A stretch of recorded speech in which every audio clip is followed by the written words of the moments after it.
Every year, without fail, WWE pushes someone weird when all the part-timers go away, inexplicably repackaging a new act you've been conditioned for ages to not give a single toss about as a replacement for Stone Cold Steve Austin seems like a terrible business model. But WWE generates enormous record revenues, so it must be working. I mean, it's either that or the TV industry ignores Vince McMahon's insistence that he's in the entertainment business and instead recognizes a show on which Akira Tozawa is scared of his own erection as DVR-proof sporting property watched live in sufficient enough numbers to appease advertisers. Better be lucky than good, eh? So, other than Ezekiel, how will they follow WrestleMania 38? I'm Adam Wilborn from What Culture, and these are 10 candidates for WWE's bizarre post-WrestleMania 38 push. Number 10, Dexter Lumis. Dexter Lumis has done all there is to do in NXT. I mean, he hasn't won any championships or anything like that,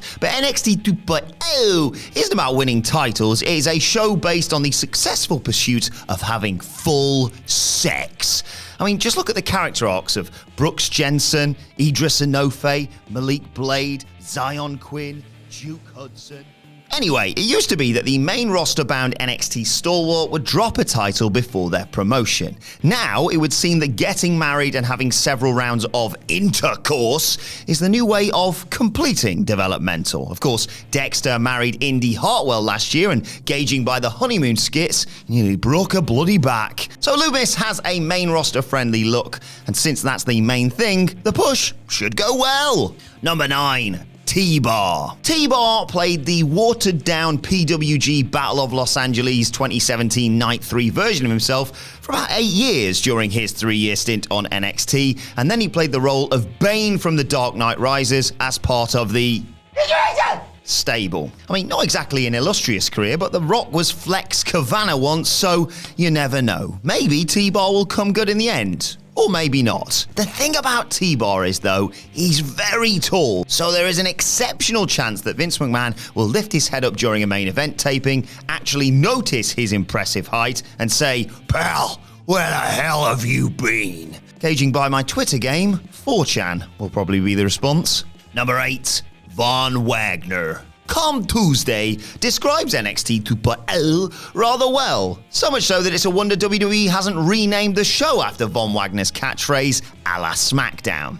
Again, it's all about intercourse. Who's the best at intercourse? Who wants to have intercourse with who? Who can't have intercourse but badly wants to have intercourse? And he's making their stated mission to have intercourse for the first time. You see, Brooks Jensen, he isn't interested in winning. He just wants to pop his cherry. He's less likely to do the old "I want the belt" motion and more likely to do that thing where you shape your forefinger and middle finger into an oval and repeatedly jam the forefinger on the other hand in and out of it. Von Wagner has actually appeared on the main roster already. He was cited late last year alongside Postman Pierce, acting as his heavy. This came to nothing, but perhaps Von was simply unimpressed with his lack of heart. Number 7, Mansoor. Mansoor is a very talented prospect. He's good, perhaps a little too animated with his earnest good guy facial expressions, but good with the potential to be very good indeed.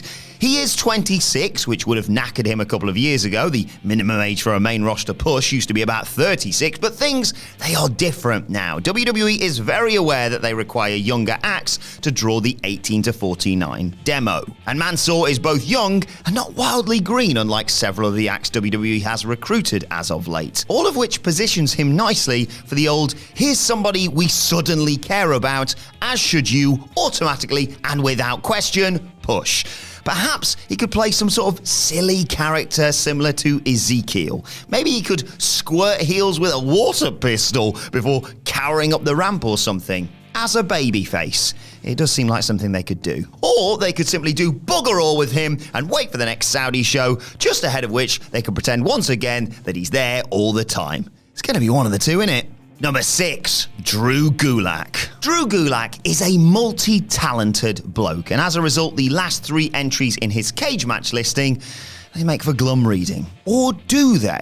You see, he worked SmackDown on November 26th and December 27th, 2021, and lastly on the 1st of April, 2022. The matches, respectively, were the Black Friday, 12 Days of Christmas, and Andre the Giant Memorial Battle Royals.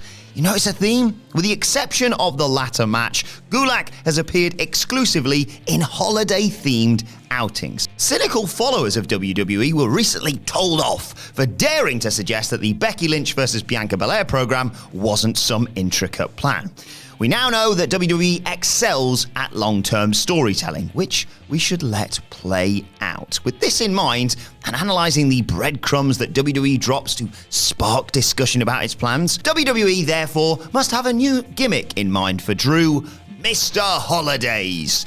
He missed Valentine's, but he did play the April Fool in the Andre, so expect him to dress up in lederhosen as Oktoberfest nears and pay tribute to the troops when the various armed forces-related holidays crop up on the calendar, which might draw the ire of another candidate, come to think of it. Number 5, Joe Gacy. WWE tends to shy away from overtly political stuff in 2022. Gone are the days where Vince McMahon would book Rosie O'Donnell as a cake-munching disgrace via horrendous impersonator in a warped match designed to babyface Donald Trump. Gone are the days in which Chris Nowinski will be booked as a beta male for daring to suggest that United States of and America was a superpower bully. WWE cannot be seen to endorse a specific party. It might scan as tacit, insidious support of Vince's wife at the time. But then again, Joe Gacy exists. His character is effectively what a right-wing leaning person thinks a leftist looks like. Gacy plays a creepy fellow who talks of inclusion and safe spaces, and WWE is essentially saying that by booking Gacy as a cheater, the woke left are just weird hypocrites. The subtext is hardly subtext, but the question is, will the traditional post-Mania ratings dip slide enough for WWE to reach for shock value? Will Joe Gacy initiate a feud with Drew McIntyre in protest of his sword or some bollocks? I wouldn't be surprised. Number 4, Tiffany Stratton. Right, heads up here, I am going to be doing this entire entry in my Tiffany Stratton voice, which you can also hear on our NXT 2.0 previews and reviews, What Culture Wrestling, wherever you get your podcast from. But if the editor can kindly just flash up the time that this entry ends so people can skip past it if they aren't that wild about it. Okay, good. Tiffany Stratton is blonde and, while very, very green, might do well as a result of the curve measured against the general 2.0 standard. She's very athletic, she has a high-level gymnastics background, and she is in tremendous shape. She is, let's just say, rather marketable. She is, in short, exactly what WWE are looking for. And WWE are not looking for experienced and technically accomplished wrestlers kitted out in goddamn kick pads. Who knows? She might turn up on WWE TV as a challenger to Bianca Belair's Raw Women's title. Look, she might not be the EST, but Daddy thinks she is the BEST. Thank God that's over. Number 3. Boa. Bruce Pritchard loves supernatural gimmickry. He is adamant that Papa Shango was a tremendous gimmick.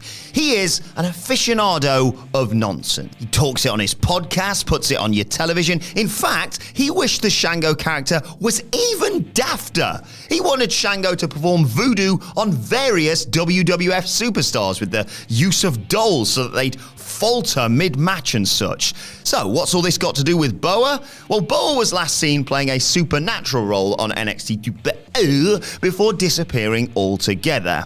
Perhaps Pritchard thinks he's a main roster proposition. Or perhaps he's booking him to do magic on Tuesdays already, which might explain the amount of blown spots. Number 2, Cedric Alexander. Cedric Alexander is doing precisely bugger all on WWE TV right now. He's being 50-50 booked across Raw and main event, but then again, Jinder Mahal was doing jobs all over the place before he was rocket strapped towards the WWE title in 2017, so it's not like it means anything anyway in this company. Vince McMahon expects you to forget about everything that's already happened. He thinks you are a goldfish. He thinks you literally have fins. He thinks your head is orange. All right, that's enough. On the surface, Alexander doesn't seem like a performer WWE has much use for. He is outstanding between the ropes at his best, but lacks the pizzazz and height savoured by decision makers. He does, however,